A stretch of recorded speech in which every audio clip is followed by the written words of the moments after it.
ഇടയ്ക്കിടെ താരിഫ് ഉയർത്തി American president ഇന്ത്യയെ ഒന്ന് പേടിപ്പിക്കാറുണ്ടെങ്കിലും ഇരു രാജ്യങ്ങളും തമ്മിലുള്ള സഹകരണം കൂടുതൽ ശക്തമാകുന്നു എന്നതാണ് യാഥാർത്ഥ്യം. ഇന്ത്യയും അമേരിക്കയും തമ്മിലുള്ള പ്രതിരോധ, സിവിൽ, ആണവ സഹകരണം കൂടുതൽ ശക്തമാക്കുകയാണ് ഇപ്പോൾ. വിശ്വസനീയമായ നിർമ്മിത ബുദ്ധിയുടെയും സമ്പദ് വ്യവസ്ഥയെ ശക്തിപ്പെടുത്തുന്ന മറ്റ് നൂതന സാങ്കേതിക വിദ്യകളുടെയും ഉപയോഗം ഉൾപ്പെടെയുള്ള മേഖലകളിലാണ് ഇരു രാജ്യങ്ങളും സഹകരണം ഇപ്പോൾ വ്യാപിപ്പിക്കുന്നത്. US assistant secretary of state S Paul Kapur ആണ് ഇക്കാര്യം വ്യക്തമാക്കിയത്. കാലിഫോർണിയയിലെ ഹൂവർ ഇൻസ്റ്റിറ്റ്യൂഷനിൽ ഇന്ത്യയെക്കുറിച്ച് നടന്ന വട്ടമേശ സമ്മേളനത്തിൽ സംസാരിക്കുകയായിരുന്നു പോൾ കപൂർ. മുൻ US secretary of state Condoleezza Rice, ഇന്ത്യയിലെ മുൻ US അംബാസഡർ ആയിരുന്ന ഡേവിഡ് സി മൾഫോർഡ് എന്നിവരും ഈ സുപ്രധാന സമ്മേളനത്തിൽ പങ്കെടുത്തിരുന്നു. അമേരിക്കൻ പ്രസിഡന്റ് ഡൊണാൾഡ് ട്രംപിന്റെ ഭരണകൂടത്തിന് കീഴിൽ ഇന്ത്യയുമായുള്ള അമേരിക്കയുടെ ഇടപെടലുകൾ രാജ്യത്ത് കൂടുതൽ തൊഴിലവസരങ്ങൾ സൃഷ്ടിക്കുന്നതിന് കാരണം ആകുന്നുണ്ടെന്നും പോൾ കപൂർ പറഞ്ഞു. അമേരിക്കയ്ക്കും ഈ മേഖലയ്ക്കും ഒരുപോലെ നിർണായകമായ വിതരണ ശൃംഖലകളെ ശക്തിപ്പെടുത്താനും ഈ സഹകരണം വളരെയേറെ സഹായിക്കുന്നുണ്ട്. ദക്ഷിണ മധ്യേഷ്യൻ കാര്യങ്ങൾക്കായുള്ള ബ്യൂറോ എക്സ് പ്ലാറ്റ്ഫോമിലൂടെയാണ് ഇദ്ദേഹത്തിന്റെ വാക്കുകൾ പങ്കുവച്ചത്. വിശ്വസനീയമായ നിർമ്മിത ബുദ്ധിയുടെയും സമ്പദ് വ്യവസ്ഥയെ നയിക്കുന്ന മറ്റ് പുതിയ സാങ്കേതിക വിദ്യകളുടെയും ഉപയോഗം ഉൾപ്പെടെ പ്രതിരോധ, സിവിൽ, ആണവ സഹകരണം വിപുലീകരിക്കുകയാണെന്നും മുതിർന്ന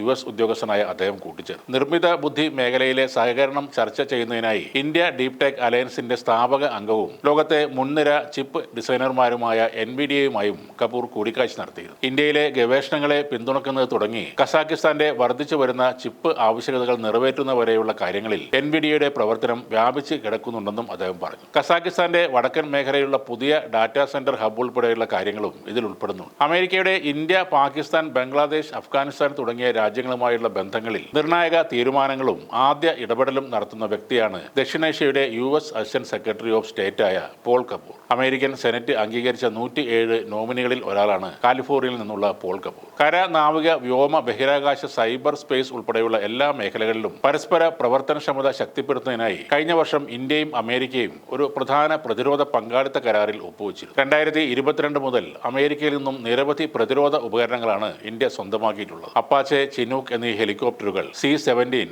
C-130J ഗതാഗത വിമാനങ്ങൾ, P-8I മാരിടൈം പെട്രോൾ വിമാനങ്ങൾ, M777 ഹോവിറ്റ്സറുകൾ തുടങ്ങിയവ ഇതിൽ ഉൾപ്പെടുന്നു. ഇരു രാജ്യങ്ങളും തമ്മിലുള്ള പ്രതിരോധ ബന്ധം കൂടുതൽ ദൃഢമാക്കുന്നതിന്റെ ഭാഗമായാണ് ഈ നീക്കങ്ങൾ. ഇൻഡോ പസഫിക് മേഖലയിലെ സുരക്ഷ ഉറപ്പാക്കുന്നതിലും ഇരു രാജ്യങ്ങളും തമ്മിലുള്ള സഹകരണം വളരെ നിർണായകമാണ്. ഇന്ത്യയിലെ സിവിൽ, ആണവ മേഖലയിൽ കൂടുതൽ പര്യവേഷണം നടത്താൻ അമേരിക്കൻ ആണവ ഊർജ്ജ കമ്പനികൾക്ക് വലിയ താൽപ്പര്യമുണ്ട്. ബാധ്യതാ നിയമങ്ങളിൽ ഇളവ് വരുത്തിയതിന്റെ പശ്ചാത്തലത്തിൽ സ്വകാര്യ മേഖലയുമായുള്ള സഹകരണം പരിശോധിക്കുന്നതിനായി ഈ വർഷം ആദ്യം ഉന്നത ആണവ മേഖലാ പ്രതിനിധി സംഘം ഇന്ത്യ സന്ദർശിച്ചിരുന്നു. ഇനി വരുന്ന നാളുകളിൽ ഇരു രാജ്യങ്ങളും തമ്മിലുള്ള നയതന്ത്ര, വാണിജ്യ ബന്ധം കൂടുതൽ ശക്തമാകും എന്നാണ് ഈ നീക്കങ്ങൾ എല്ലാം തന്നെ സൂചിപ്പിക്കുന്നത്.